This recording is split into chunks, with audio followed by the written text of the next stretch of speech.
سر پہ ٹوپی داڑھی والا نہیں آیا بھڑکاؤ بھاشن دینے. ہم کیسا ہار گئے. میں ان لوگوں سے کہنا چاہ رہا ہوں, پرانی پارٹی سے, ذرا سمجھو میری بات کو, سمجھو میری بات کو. مودی کو ہرانا ہے نا تو تم کو سب کو ساتھ لے کر چلنا پڑے گا. تم اکیلے کچھ بھی نہیں کر پاؤ گے, تم کو ساتھ لے کر چلنا پڑے گا. مہاراشٹرا میں ہم نے کہا, امتیاز جلیل نے خط لکھ کر دیا کہ آؤ ہم بات کرنے تیار ہیں, آپ بات کریے. ہم بھی نہیں چاہتے کہ مہاراشٹرا میں دوبارہ شنڈے, فڈنویس اور اجیت پوار کی حکومت بنے. ہم نہیں چاہتے, مگر آپ بات چیت کرو. کرے تو اچھا ہے, نہیں کریں گے تو مجھے بھی تو اپنی پارٹی چلانا ہے نا. میرے 2 MLA ہیں, مالیگاؤں میں مفتی اسماعیل صاحب, دھوریا میں فاروق شاہ ہیں. امتیاز جلیل 3,20,000 کے اوپر ووٹ حاصل کیے. اورنگ آباد میں میرے 26 کارپوریٹر تھے, ناندیڑ میں ہیں, شولاپور میں ہم نے فاروق کو اپنا امیدوار بنایا ہے.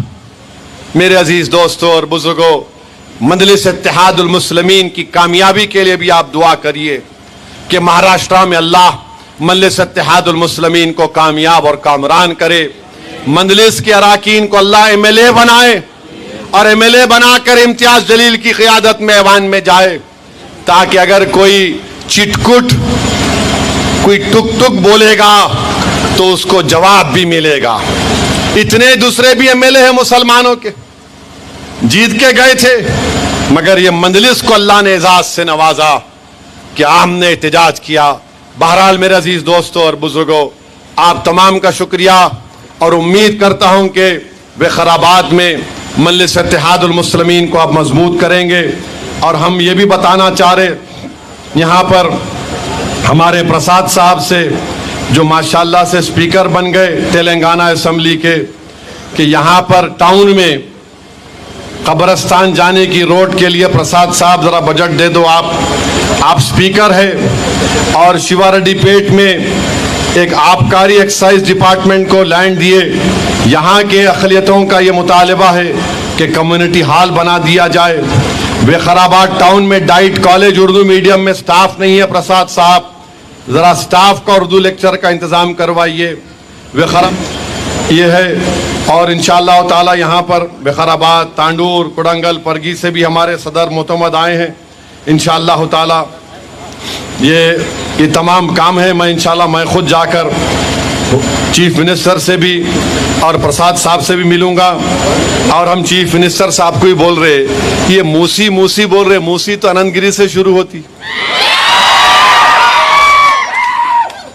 یہ پورے باغاں کون بنا کے بیٹھے CM صاحب, راستہ ہی بند کر لیا وہ لوگ. آپ ادھر ہمارے پیچھے پڑے ہوئے ہیں. موسی یہاں سے شروع ہو رہی, یہاں سے شروع ہو کے وہاں جا کے نلگنڈا میں جاتی ہوں انہیں. تو ہم بھی گورنمنٹ سے بولیں گے ذرا دیکھو ان چیزوں کو آپ. ہم کو کوئی مطلب نہیں ہے. ریونت ریڈی چیف منسٹر ہے, ان کو پبلک نے ووٹ دیا, آپ جیت کر آئے. ہم پھر سے کہہ رہے ہیں کہ غریبوں سے انصاف کرو بس. آپ چاہے کوئی بھی ہو, کسی مذہب کا ہو, سب سے کمزور سے انصاف ہونا چاہیے. سب سے طاقتور سے انصاف نہیں ہوتا. ہمارے ریاست میں کمزور مسلمان ہیں, دلت ہے, آدیواسی ہے, اور ان سے پہلے انصاف ہونا. پدلو درولو سے انصاف نہیں ہونا, پہلے غریبوں سے, مظلوموں سے انصاف ہونا. ہم لڑتے آئے ہیں غریبوں کے لیے اور انشاءاللہ لڑتے رہیں گے. ہم امید کریں گے کہ چیف منسٹر میری اس بات کا نوٹس لیں گے اور انشاءاللہ تعالی غریبوں کو, ان کو تکلیف نہیں ہوگی, وہ ایسا فیصلہ لیں گے موسی کے بارے میں. بہت بہت شکریہ آپ آئے. اللہ ہم تمام کی حاضری کو قبول فرمائے.